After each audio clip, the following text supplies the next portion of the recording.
বিসমিল্লাহির রহমানির রহিম। প্রিয় শিক্ষার্থীগণ, আসসালামু আলাইকুম। আশা করি তোমরা সকলেই ভালো আছো। আমিও আল্লাহর রহমতে ভালো আছি। আজকে তোমাদের অর্থনীতির ক্লাস নিব, অর্থনীতি দ্বিতীয় পত্র। ক্লাস শুরু করার আগে একটা কথা বলে নেব, সেটা হলো তোমরা হয়তো অনেকে দ্বিতীয় পত্র বইটা কিনো নাই। দ্বিতীয় পত্রের দুইটা বই কিনবে তোমরা, দুইজন রাইটারের। প্রথম রাইটার হচ্ছে সুকেশচন্দ্র জোয়ারদার, শামীমুল ইসলাম, জামিরুল করিম, আবু হারেস, জিএম হাবিবুর রহমান। আর দ্বিতীয় বইটা হচ্ছে প্রফেসর মুস্তাফিজুর রহমান। এই দুইটা বই অবশ্যই কিনবে। আমাদের প্রি টেস্ট পরীক্ষার সিলেবাস হচ্ছে দ্বিতীয় পত্র থেকে পড়বে। দ্বিতীয় পত্রের অধ্যায় হচ্ছে প্রথম থেকে ষষ্ঠ অধ্যায় পর্যন্ত তোমরা পড়বে। পড়ার আগে যেটা করবে, অধ্যায়ের আগে সূচিপত্র দেখে নেবে। সূচিপত্রে কতগুলো বিষয়বস্তু থাকে, এই বিষয়বস্তু অনুসারে তোমরা পড়াশোনা করবে। আজকে আমি দ্বিতীয় পত্রের প্রথম অধ্যায় বাংলাদেশের অর্থনীতির পরিচয়, এই চ্যাপ্টার সম্পর্কে আলোচনা করব। এখানে কি কি বিষয়বস্তু আছে তোমাদের সামনে তুলে ধরব। তোমরা পরপর বিষয়বস্তুগুলো সুন্দর করে বুঝে নেবে আমার কাছ থেকে। তাহলে আমি শুরু করছি। প্রথম অধ্যায়, প্রথম টপিকস, বাংলাদেশের অর্থনীতির ঐতিহাসিক পটভূমিকে কয় ভাগে ভাগ করা যায়? 5 ভাগে। 1 নাম্বার, আদি ও হিন্দু যুগের অর্থনীতি, সাল 1200 সাল পর্যন্ত। মুসলমান যুগের অর্থনীতি 1200 থেকে 1757 সাল পর্যন্ত। ইংরেজ যুগের অর্থনীতি 1757 থেকে 1947 সাল পর্যন্ত। পাকিস্তানি যুগের অর্থনীতি 1947 থেকে 1971 সাল পর্যন্ত। স্বাধীনতার পরবর্তী যুগের অর্থনীতি 1971 থেকে বর্তমান। তোমরা এই সালগুলো অবশ্যই মুখস্থ করবে। সালগুলো তোমার এমসিকিউ এর জন্য ভেরি ভেরি ইম্পর্ট্যান্ট। সাপোজ মনে করো ইংরেজ যুগের অর্থনীতি আসলো, এটা কত থেকে কত সাল পর্যন্ত। যদি মুখস্থ না থাকে তাহলে আমরা বলতে পারবো না। এজন্য আমাদের প্রত্যেকটা সাল মুখস্থ করতে হবে। আদি ও হিন্দু যুগের অর্থনীতি আমরা পড়ব 1200 সাল পর্যন্ত। মুসলমান যুগের অর্থনীতি পড়ব 1200 সাল থেকে 1757 সাল পর্যন্ত। ইংরেজ যুগের অর্থনীতি 1757 সাল থেকে 1947 সাল পর্যন্ত। পাকিস্তান যুগের অর্থনীতি 1947 থেকে 1971 সাল পর্যন্ত। স্বাধীনতার পরবর্তী যুগের অর্থনীতি 1971 থেকে বর্তমান। যুগের উপর আমি সংক্ষিপ্ত বর্ণনা করব, সেগুলো তোমরা একটু মনোযোগ সহকারে শুনবে। আদি ও হিন্দু যুগের অর্থনীতি, এই অর্থনীতিতে অভাব ছিল না। গোলা ভরা ধান, গোয়াল ভরা গরু, পুকুর ভরা মাছ, মুখ ভরা হাসি। এই সময় বিখ্যাত একটা বস্ত্র ছিল, সেই বস্ত্রের নাম হচ্ছে মসলিন বস্ত্র। তোমরা শুনে থাকবে দাদি নানির কাছে। মসলিন বস্ত্র এতই সূক্ষ্ম ছিল যে এটা বাস করে সহজে আংটির ভিতর দিয়ে বের করা যেত। রাজা জমিদাররা এই মসলিন বস্ত্র পরিধান করত। দ্বিতীয় যুগ হলো মুসলমান যুগের অর্থনীতি। মুসলমান যুগের অর্থনীতিকে বলা হয় স্বর্ণ যুগ। এ সময় বাংলার কৃষকরা কঠোর পরিশ্রম করে বাংলাকে স্বর্গরাজ্য বানিয়েছিলেন। এ যুগে সুন্দরী দাসদাসী কেনাবেচা হতো। ইবনে বতুতা নিজে আসরা নামে এক সুন্দরী দাসী 10 টাকা দিয়ে ক্রয় করেছিলেন। তাই মুঘল আমলে বাংলাদেশকে জান্নাতাবাদ বা জান্নাত আল বিলাদ নামে পরিচিত ছিল। এরপরে ইংরেজ যুগের অর্থনীতি। ইংরেজরা আমাদের দেশে বাণিজ্য করতে এসে দেশ দখলের নেশায় মেতে ওঠে। তারা আমাদের দেশ কিভাবে শোষণ করবে, ছলে বলে কৌশলে তারা কি করে, দেশ দখল করে। 1757 সালের 23শে জুন বাঙালি জাতির এক কলঙ্কিত দিন। ওই দিন নবাব সিরাজউদ্দৌলার পতন ঘটে। ইংরেজরা আমাদের দেশে 200 বছর শাসন করে। তারা কৃষকদের বাছা বাছা জমিতে নীল চাষে বাধ্য করে। এই যুগের এক উল্লেখযোগ্য ঘটনা, নীল বিদ্রোহের লোকগীতির চরণে বলা হয়েছে, নীল বাদরে সোনার বাংলা করলো ছারখার। এরকম এক এক যুগে এক এক গুরুত্বপূর্ণ ঘটনা, সেগুলো তোমরা একটু পড়বে। তারপর হলো পাকিস্তানি যুগের অর্থনীতি। 1947 সালের 14ই আগস্ট বাংলাদেশ মুক্তি পেল ঠিকই, কিন্তু পাকিস্তানেরা আমাদের দেশ 24 বছর শাসন করে। তারা আমাদের বর্তমান বাংলাদেশ তখন ছিল পূর্ব পাকিস্তান, আর শুধু পাকিস্তান ছিল পশ্চিম পাকিস্তান। পূর্ব পাকিস্তানে যা কিছু অর্জিত হতো সবই পশ্চিম পাকিস্তানে চলে যেত। এভাবে পশ্চিম পাকিস্তানের আমাদের শোষণ এবং নির্যাতন করে এরপর বাংলাদেশ দীর্ঘ 9 মাস যুদ্ধ করে রক্তক্ষয়ী সংগ্রামের মাধ্যমে বাংলাদেশ স্বাধীনতা অর্জন করে 1971 সালের 16 ডিসেম্বর বাংলাদেশ বিজয় অর্জন করে। স্বাধীনতোত্তর বাংলাদেশের কৃষি, শিল্প, সেবা, শিক্ষা আর অন্যান্য সকল বিষয়ে যথেষ্ট অগ্রগতি সাধিত অর্জন হয়েছে, যে যুগের নাম হলো স্বাধীনতার পরবর্তী যুগের অর্থনীতি। এই 5টা যুগ থেকে তোমাদের যদি প্রশ্ন করা হয় কোন যুগকে বাংলার ইতিহাসে স্বর্ণযুগ বলা হয়, তোমরা বলবে মুসলমান যুগের অর্থনীতিকে স্বর্ণযুগ বলা হয়। এই 5টা যুগের মধ্যে 2 নম্বর যুগ হচ্ছে মুসলমান যুগের অর্থনীতিটা হচ্ছে অনুধাবনমূলক প্রশ্ন, ভেরি ভেরি ইম্পর্টেন্ট। আর সৃজনশীল প্রশ্ন 3 এবং 4 নম্বরের জন্য হচ্ছে ইংরেজ যুগের অর্থনীতি ও পাকিস্তানি যুগের অর্থনীতি। এই দুইটা থেকে প্রশ্ন আসতে পারে বাংলাদেশের অর্থনীতি কখন পশ্চাৎপদ ছিল বা পিছিয়ে ছিল, কোন যুগে? তোমরা বলবে ইংরেজ যুগের অর্থনীতিতে ও পাকিস্তানি, এই দুইটা যুগের অর্থনীতিতে।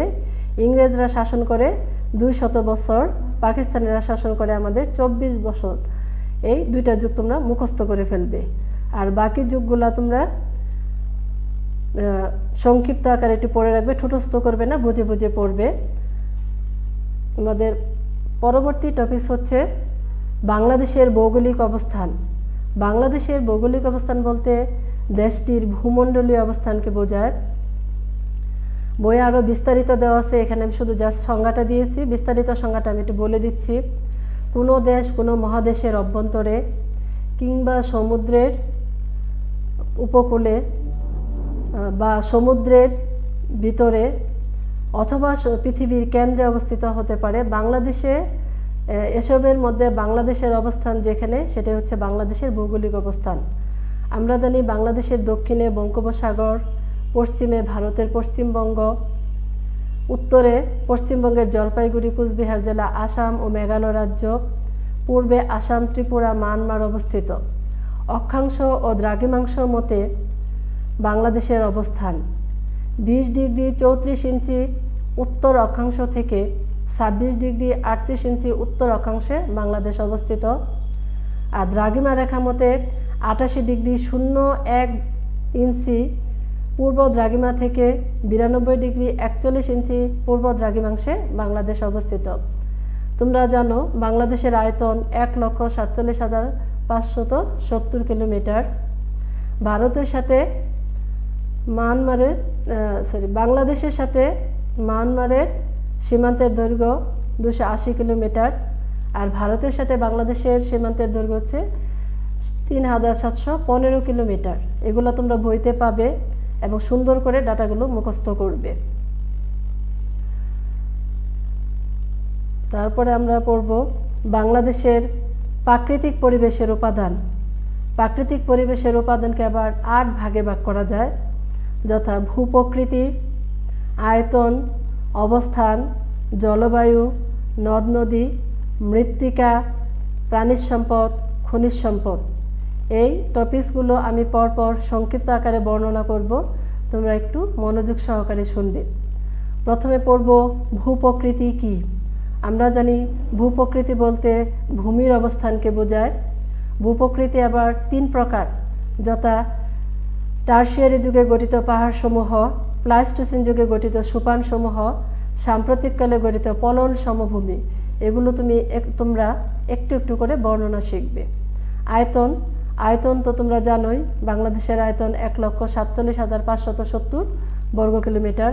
অবস্থান, যেটা আমরা ইতিমধ্যে আলোচনা করেছি ভৌগোলিক অবস্থানের ভিতর, অক্ষাংশ ও দ্রাঘিমাংশ মতে বাংলাদেশের অবস্থান কত। জলবায়ু, বাংলাদেশের আবহাওয়া অতি গরমও নয় আবার বেশি ঠান্ডাও নয়, সমভাবাপন্ন। এখন আমরা পড়ব মৃত্তিকা। মৃত্তিকা তো তোমরা জানোই, মৃত্তিকা হচ্ছে মাটি। ভূপৃষ্ঠের উপরিভাগ যে পদার্থ দ্বারা আবৃত থাকে সেই পদার্থকে বলা হয় মৃত্তিকা। এই মৃত্তিকা আবার 4 প্রকার, পাহাড়ি মৃত্তিকা, লোহিত মৃত্তিকা, লবণাক্ত মৃত্তিকা, পাললিক মৃত্তিকা। এগুলোর সংক্ষিপ্ত বর্ণনা তোমরা বই থেকে দেখে নিও। নদ নদী 6 নম্বর টপিকস।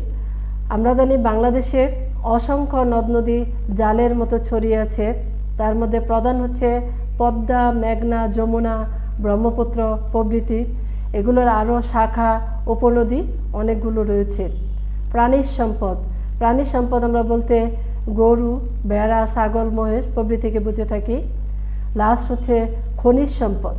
খনিজ সম্পদ হলো রাসায়নিক প্রক্রিয়াজাত যৌগিক পদার্থ যা ভূ অভ্যন্তর হতে উত্তোলিত হয়। এই খনিজ সম্পদ আবার 3 প্রকার, যথা শক্তি সম্পদ, ধাতব খনিজ, অধাতব খনিজ। তোমরা এই প্রশ্ন পড়তে গিয়ে প্রথমে যা করবে, প্রথমে 8টা পয়েন্ট মুখস্থ করবে। তারপরে এই 8টা পয়েন্টের মধ্যে আবার 3টা পয়েন্ট প্রকারভেদ আছে, যেমন ভূপ্রকৃতি 3 প্রকার, মৃত্তিকা 4 প্রকার, খনিজ সম্পদ 3 প্রকার। এই 8টা টপিকস একসাথে আসবে না। প্রশ্ন যদি আসে তাহলে আসবে বাংলাদেশের ভূপ্রকৃতির বর্ণনা দাও, তখন শুধু ভূপ্রকৃতির সংজ্ঞা দিয়ে ভূপ্রকৃতি কত প্রকার ও কী কী সেগুলোর বর্ণনা দিবে। আবার আসতে পারে বাংলাদেশের মৃত্তিকার বর্ণনা দাও, তখন মৃত্তিকার সংজ্ঞা দিয়ে মৃত্তিকার প্রকারগুলোর বর্ণনা করবে। আবার আসতে পারে বাংলাদেশের খনিজ সম্পদগুলোর বর্ণনা দাও, তাহলে আমরা খনিজ সম্পদের সংজ্ঞা দিয়ে প্রকারভেদগুলো বর্ণনা করবে। নেক্সট টপিক হচ্ছে বাংলাদেশের অর্থনীতির কাঠামো। আমরা জানি বাংলাদেশের অর্থনীতির কাঠামো 3 প্রকার, যথা উৎপাদন ভিত্তিক, মালিকানা ভিত্তিক, অঞ্চল ভিত্তিক। এই 3টাকে আবার 3টার প্রকারভেদ আছে। উৎপাদন ভিত্তিক হচ্ছে 3 প্রকার, কৃষি, শিল্প, সেবা। মালিকানা ভিত্তিক হচ্ছে 2 প্রকার, সরকারি খাত, বেসরকারি খাত। অঞ্চল ভিত্তিক হচ্ছে আবার 2 প্রকার, যথা গ্রামীণ খাত, শহরে খাত। এখানে জাস্ট পয়েন্টগুলোই মুখস্থ করবে, এগুলোর বিস্তারিত না পড়লেও চলবে।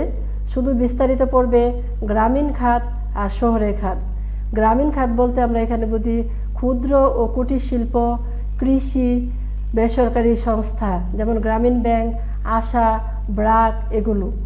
আর শহরে খাত বলতে আমরা বুঝি মাঝারি ও বৃহৎ শিল্প, গ্যাস, পানি, বিদ্যুৎ, ব্যাংক, বীমা প্রতিষ্ঠান। তোমার এখান থেকে এমসিকিউ আসতে পারে, ব্যাংক ও বীমা প্রতিষ্ঠান কোন খাতের ভিতর পড়ে, গ্রামীণ খাত নাকি শহরে খাত?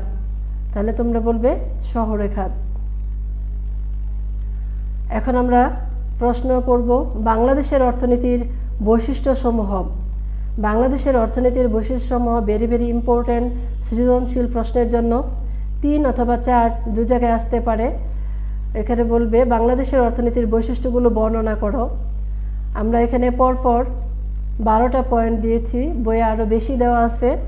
তোমরা মিনিমাম 10টা ম্যাক্সিমাম 12টা মুখস্থ করবে। পয়েন্টগুলো আমি দেখিয়ে দিচ্ছি, তোমরা একটু চোখ বুলিয়ে নাও। 1 নাম্বার, কৃষির উপর অধিক নির্ভরশীলতা। আগে পয়েন্ট মুখস্থ করবে, তারপর পয়েন্টের আলোকে 1-2 লাইন লিখবে, এত বিস্তারিত লেখার দরকার নাই। সাপোজ আমি একটি পয়েন্ট বুঝিয়ে দিচ্ছি, সেটা কিভাবে লিখবে। যেমন 1 নাম্বার পয়েন্ট, কৃষির উপর অধিক নির্ভরশীলতা। তাহলে হবে বাংলাদেশের অর্থনীতির প্রধান বৈশিষ্ট্য হচ্ছে কৃষির উপর অধিক নির্ভরশীলতা। বাংলাদেশ একটি কৃষি প্রধান দেশ। এদেশের শতকরা 75% লোক প্রত্যক্ষ এবং পরোক্ষভাবে কৃষির উপর নির্ভরশীল। এটুকু লিখলেই যথেষ্ট, এত লেখার দরকার নেই। এভাবে তোমরা পয়েন্টগুলো আলোচনা করবে, আমি জাস্ট পয়েন্টগুলো বলে দিচ্ছি। 2 নম্বর হলো অনুন্নত কৃষি, 3 নম্বর হলো জনসংখ্যা বিস্ফোরণ, 4 নম্বর হলো বেকার সমস্যা, 5 নম্বর অনুন্নত শিল্প, 6 নম্বর আন্তর্জাতিক বাণিজ্যের উপর অধিক নির্ভরশীলতা, 7 নম্বর খাদ্য সমস্যা, 8 নম্বর যাতায়াত ও যোগাযোগ ব্যবস্থার অপর্যাপ্ততা, 9 নম্বর মূলধনের অভাব, 7 নম্বর মাথাপিছু আয়ের স্বল্পতা, 11 নম্বর মুদ্রাস্ফীতি, 12 নম্বর প্রাকৃতিক দুর্যোগ। এই প্রশ্নটা পড়ার আগে পয়েন্টগুলো সুন্দর করে মুখস্থ করবে। পয়েন্ট পারলে তোমরা নিজেরা বানিয়ে লিখতে পারবে, সেটা 1 বা 2 লাইন লিখে দিলেই হবে। এখন নেক্সট টপিক হচ্ছে বাংলাদেশের অর্থনীতির গতিধারা, অর্থাৎ বাংলাদেশের অর্থনীতির গতি প্রকৃতিতে কীরকম পরিবর্তন আসছে, স্বাধীনতার আগে কি ছিল, স্বাধীনতার পরবর্তীতে কি হয়েছে, এখন সেটা আমরা আলোচনা করব। আগে আমরা জানতাম স্বাধীনতার ইংরেজ এবং পাকিস্তানের আমাদের দেশ নির্যাতন শোষণ করেছে, তখন বাংলাদেশ কি ছিল? অনুন্নত, অর্থনীতির দিক থেকে পিছিয়ে ছিল। স্বাধীনতার পর সেটা ধারাবাহিকভাবে উন্নতির দিকে ধাবিত হচ্ছে। এজন্য বাংলাদেশকে বলা হয় একটি উন্নয়নশীল দেশ। উন্নয়নশীল দেশ মানে হচ্ছে উন্নতির দিকে ক্রমশ ধাবিত হচ্ছে। এই গতিধারাগুলো আমরা পরপর আলোচনা করব। প্রথম হচ্ছে কৃষি। কৃষি খাতে 2017-18 অর্থ বছরে খাদ্য উৎপাদন হয় 407.14 লক্ষ মেট্রিক টন। আর বইয়ে দেখব অনেকগুলো সাল দেওয়া আছে, আমরা রিসেন্ট যে ডাটা থাকবে, সবচেয়ে শেষের যে ডাটা থাকবে সেই ডাটাটা ইউজ করবো। সবগুলো ডাটা দেওয়ার দরকার নাই। বই মনে করে 14 সালে ডাটা দেওয়া আছে, 14-15 অথবা 12-13, ওগুলো দেওয়ার দরকার নাই। এই পয়েন্টের শেষে যে ডাটা থাকবে সেই ডাটার পয়েন্টগুলো আমরা আলোচনা করব। শিল্প খাতেও তোমার অর্জিত হয় 2017-18 অর্থ বছরে 11.99 ভাগ। 3 নাম্বার জিডিপি প্রবৃদ্ধি। জিডিপি শব্দটা তোমরা আগেও শুনেছ। জিডিপি মানে হচ্ছে গ্রোস ডোমেস্টিক প্রোডাক্ট, মানে মোট অভ্যন্তরীণ উৎপাদন, মোট দেশজ উৎপাদন। অর্থাৎ একটা দেশের ভিতরে এক বছরে যে পরিমাণ দ্রব্য সামগ্রী ও সেবা কর্ম উৎপাদিত হয় তার উৎপাদনকেই জিডিপি বলা হয়। এই জিডিপি ক্ষেত্রেও তোমার 2017-18 অর্থ বছরে 7.65% বৃদ্ধি পায়। এরপর হচ্ছে মাথাপিছু আয়। 2018 সালে মাথাপিছু আয় হলো 1752 মার্কিন ডলার। দারিদ্র্য বিমোচন 2016 সালে ছিল 24.3%, 2020 সালে হয় 18.6%। শিক্ষা ও প্রযুক্তি খাতে বরাবরই আমরা জানি বাজেট, আমাদের দেশে প্রতি বছরই বাজেট হয় জুন মাসের 1 তারিখ থেকে 1 সপ্তাহের মধ্যে। সেই বাজেটে শিক্ষা খাতে কিছু টাকা বরাদ্দ করা হয়। 2017 এবং 18 সালে বরাদ্দ করা হয় 65,444 কোটি টাকা। এই হলো বাংলাদেশের অর্থনীতির গতিধারাগুলো অবশ্যই তোমরা পয়েন্ট আকারে মুখস্থ করবে এবং রিসেন্ট যে পয়েন্ট পাবে, সাপোজ এখন কত সাল চলতেছে 2020 সালের ডাটা যদি থাকে সেটা ইউজ করলে আরও ভালো। আর এর আগের ডাটা দিলেও হবে, যেমন আমি 2017-18 সালে ডাটা দিয়েছি, এই ডাটা দিলেও হবে, ভুল হবে না, কিন্তু ডাটাটা সঠিক হতে হবে, ইচ্ছা মতো দেওয়া যাবে না, বইয়েরটাই দিতে হবে। নেক্সট পয়েন্ট হচ্ছে মানব সম্পদ উন্নয়ন। 2016 সালে বাংলাদেশের অবস্থান 139তম। আর তারপরে পয়েন্ট হচ্ছে মুদ্রাস্ফীতি। মুদ্রাস্ফীতির পয়েন্ট হচ্ছে 2018 সালে 5.63%। এখন লাস্ট টপিকস আমরা পড়ব বৈশ্বিক প্রেক্ষিতে বাংলাদেশের অবস্থান ও ভবিষ্যৎ সম্ভাবনা। বৈশ্বিক প্রেক্ষির বাংলা হচ্ছে বিশ্বের দৃষ্টিকোণ থেকে বাংলাদেশের অবস্থান কতটুকু, কোন অবস্থায় আছে। এখনও বিশ্বের দৃষ্টিকোণ থেকে বাংলাদেশ কিছুটা পিছিয়ে আছে, তবে বাংলাদেশ যদি শিক্ষা, মেধা, প্রযুক্তি কাজে লাগায় তাহলে তার ভবিষ্যৎ সম্ভাবনা অত্যন্ত উজ্জ্বল। সে সম্পর্কে একটু বক্তব্য রাখব। বাংলাদেশের জনগণকে শিক্ষিত ও সচেতন করে জন্মহার হ্রাস করার প্রবণতা রয়েছে। জনগণকে প্রশিক্ষণের মাধ্যমে দক্ষ করে দেশের ভিতরে বাইরে রেমিটেন্স বৃদ্ধি করার সম্ভাবনা রয়েছে। পরে তৈরি পোশাকের যে চাহিদা আছে সেটা ধরে রাখলে বাংলাদেশের ভবিষ্যৎ সম্ভাবনা অত্যন্ত উজ্জ্বল হবে। সৌন্দর্যের লীলাভূমি বাংলাদেশ। পর্যটন শিল্পে বাংলাদেশের অপার সম্ভাবনা রয়েছে। কৃষিতে নতুন নতুন উন্নত প্রযুক্তি ও বায়োটেকনোলজি প্রয়োগ করে কৃষি উৎপাদন বৃদ্ধি করার সম্ভাবনা রয়েছে। সবশেষে বলতে পারি বাংলাদেশের ভিতরে অস্থিরতা, অভ্যন্তরীণ অস্থিরতা দূর করতে পারলে এবং রাজনৈতিক স্থিতিশীলতা বজায় রাখতে পারলে অদূর ভবিষ্যতে বাংলাদেশ মধ্যম আয়ের দেশে পরিণত হবে। এই লাস্ট টপিকসটা হচ্ছে আমাদের প্রয়োগমূলক প্রশ্নের জন্য ভেরি ভেরি ইম্পর্টেন্ট। এটা ঠুটস্থ করে ফেলবে। সুকেশচন্দ্র জোয়ারদারের বইয়ে পয়েন্ট আকারে দেওয়া আছে 17টা পয়েন্ট। এখান থেকে মিনিমাম তোমাকে 12টা লিখতে হবে। এটা সুন্দর করে মুখস্থ করে ফেলবে। আজকে আমার এখানে প্রথম অধ্যায়ের আলোচনা শেষ, দ্বিতীয় পত্রের। তোমাদের যদি কোনো কমেন্টস থাকে তাহলে কমেন্টস করবে, লেকচার শেষ হলে আমি সেটা আনসার দিব। আর নেক্সট অধ্যায়গুলো তোমরা কীভাবে পড়বে সেটা একটু ক্লু দিয়ে দিচ্ছি। নেক্সট অধ্যায়গুলো তোমরা প্রথমে কি করবে, সূচিপত্র বের করবে। সূচিপত্রের বিষয়বস্তু দেওয়া আছে, যেমন বাংলাদেশের দ্বিতীয় অধ্যায়ের নাম হচ্ছে বাংলাদেশের কৃষি। সেখানে লেখা আছে কৃষি কি, কৃষির বৈশিষ্ট্যগুলো কি, কৃষি খামার কি, কৃষি জুত কি, কৃষি কাঠামো কি, এভাবে পয়েন্ট ধরে ধরে তোমরা মুখস্থ করে ফেলবে।